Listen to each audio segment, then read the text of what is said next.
Alpha Centauri, do Tangerine Dream. Esse disco é o disco que mais claramente ainda pode ser classificado como krautrock na carreira do Tangerine Dream. Eu pensei bastante sobre isso, pode ser que daqui a um tempo eu assista esse vídeo e fale, nossa, viajei, não tem nada a ver e tal, mas agora, nesse momento, é o que eu penso. E eu vou tentar me explicar, né? Nos álbuns posteriores, que são as obras-primas, né, do Tangerine Dream, são álbuns inclusive melhores do que esse, talvez não sei. Eles desenvolveriam uma linguagem que tá muito mais específica, que é a coisa dos sintetizadores, os sequenciadores, uma arquitetura eletrônica específica, né? Já aqui no Alpha Centauri, essa linguagem não está estabilizada ainda. Eles estão procurando ainda essa linguagem. Eles não chegaram lá. E essa procura é muito krautrock. Acho que o aspecto krautrock está aí, está nessa procura. Por quê? O disco nasce de uma mistura de improvisação que tem órgão, guitarra, tem flauta, percussão, uma percussão metálica, umas coisas confusas, uns instrumentos que às vezes nem são instrumentos, você não entende muito bem que som é aquele, uma eletrônica, só que uma eletrônica rudimentar ainda. Então ele não é propriamente um disco de rock convencional, também está longe de ser jazz, não é uma música eletrônica já formada, também não é uma música eletroacústica acadêmica, não é psicodelia, é confuso, ele vive entre essas linguagens, é uma obra de transição na carreira do Tangerine Dream, e o krautrock aparece aqui nessa instabilidade. No álbum anterior a esse, que é o primeiro disco deles, existe uma coisa mais deles tocando mesmo, assim, da guitarra e dos sons, ruído saindo da guitarra e microfonia e tal, que é muito interessante. Aqui eles já vão para um lugar mais ambiente, não ambient, né? Mas assim, eles já vão começar a ter uma preocupação com a questão do espaço. Eles não eliminam a guitarra, né? Ainda tem aqui a guitarra, só que eles tiram da guitarra o privilégio de organizar a música. Já não acontece mais isso. E isso também acaba afastando esse disco dessa tradição do rock centrada no guitarrista, que é interessante também, né?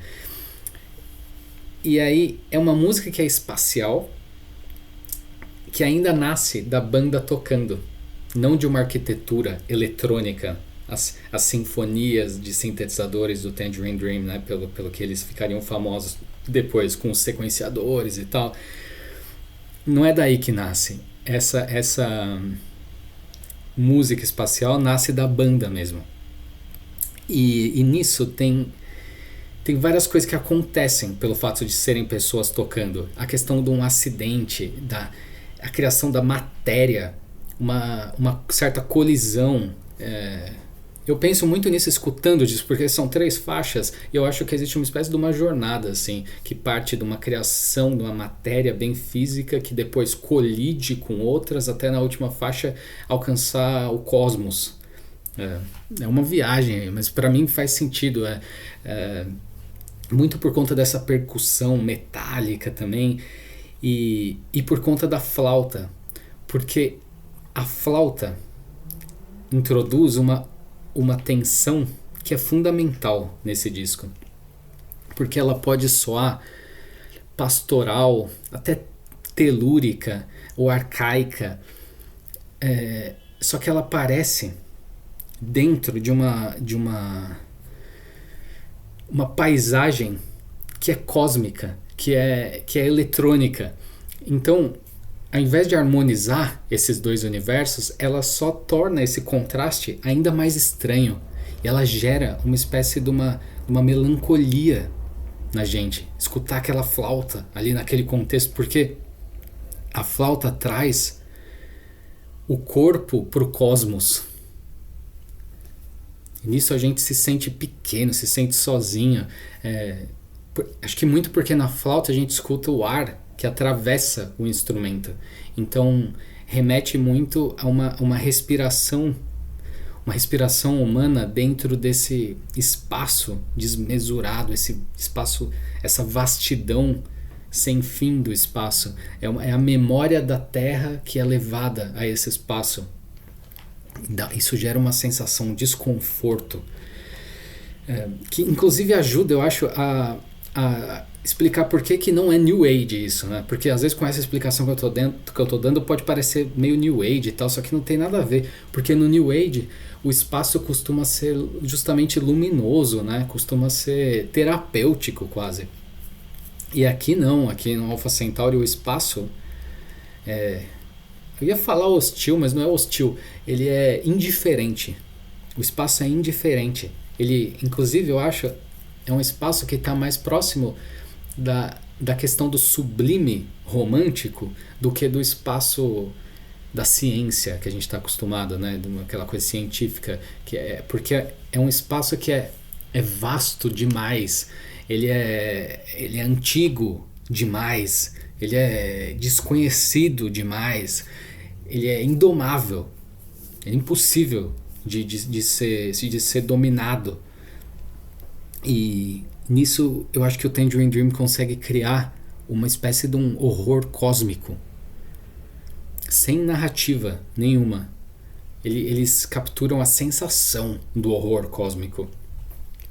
E é o que eu falei, os discos posteriores talvez sejam melhores,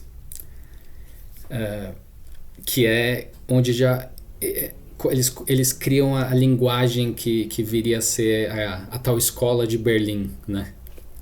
Discos de música eletrônica mesmo. Mas aqui no Alpha Centauri, a própria banda progressivamente vai se dissolvendo em ambiente. Ou seja, é a transição do Tangerine Dream do início, deles tocando, para esse Tangerine Dream que a gente conhece mais, que é totalmente ambiente. É essa coisa no meio, é a banda, só que a gente assiste, a gente escuta em Alpha Centauri a banda se dissolvendo.